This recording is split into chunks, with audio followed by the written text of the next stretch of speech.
Bwana Yesu asifiwe sana, mtoto wa Mungu. Natumaini unaendelea vizuri. Ni mimi rafiki yako mchungaji Gabriel Stefan wa huduma ya CRMC madhabahu ya nuru ya watu. Tumekuwa na series tofauti. Tumekuwa na series ya kwanza mpaka series ya 4, na lengo kubwa tunataka kujifunza kwa habari ya nguvu ya kupata utajiri.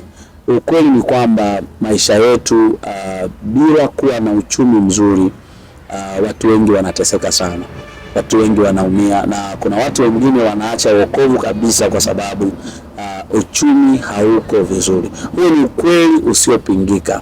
Yaani hata kama mtu anaweza akasema kwamba mimi siwezi nikamwacha Kristo kwa sababu sina pesa, wakati mwingine ni uongo, kwa sababu kuna wakati akiwa peke yake kutamani vitu vizuri, na watu wengine wanaweza katamani hata kwenda kwa mganga wa kienyeji kwa ajili ya kuweza kupata utajiri tu, jambo ambalo watu ambao hawana, naweza nikasema ni hawana mganga ambaye wanamjua, ambaye ni mkweli. Lakini wengi wetu hapa ambao mnamtazama sasa na kunisikiliza, ni kwamba mkipata mganga ambaye ni mzuri, utajikuta unatoka unaenda kwa huyo mganga kwa ajili ya kuweza kukusaidia.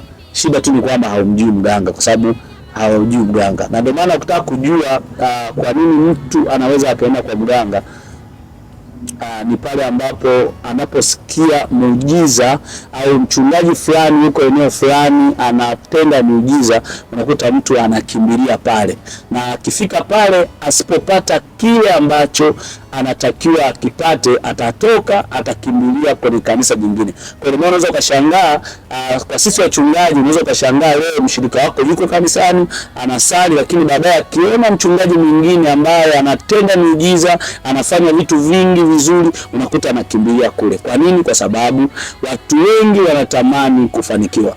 Kwa kuna maeneo ambayo yanawafanya, eneo kubwa ambalo linawafanya watu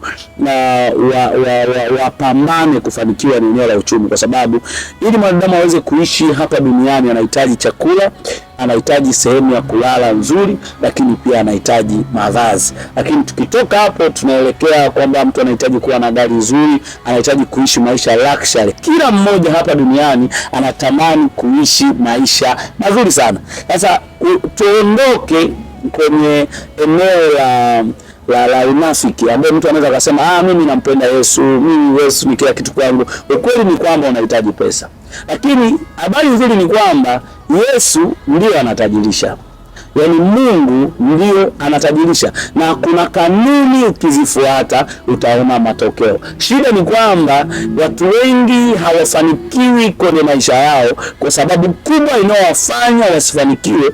Kuna baadhi ya kanuni hawazifuati, kuna baadhi ya kanuni hawazifanyi, ndio maana wao hawafanikiwi. Kwa kila mmoja anahitaji kufanikiwa, kila mmoja anahitaji kufika mbali, kila mmoja anahitaji kuwa tajiri, kila mmoja anatamani. Na ndio maana unakuta sasa hivi kuna mlundikano makanisa ambayo yana miujiza yanajaza watu. Kwa nini? Kwa sababu watu wanatafuta miujiza. Watu hawatafuti Yesu, wanatafuta miujiza.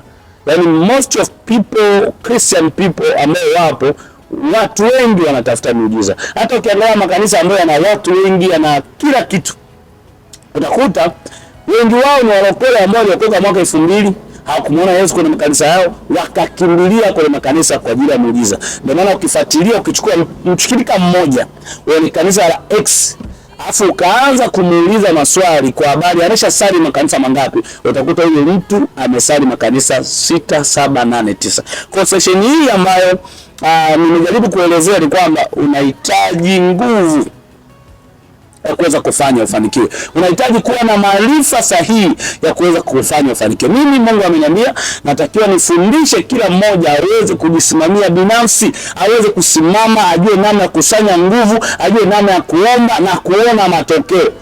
Sio paka uombee, unafundishwa kwa namna nzuri inayoeleweka ambayo utaweza kuona matokeo. Mungu akubariki sana. Tukutane katika episode inayofuata ambayo nitakwenda kufundisha kwa undani. Je, namna gani unaweza ukapata hiyo nguvu ya Mungu ya kupata utajiri?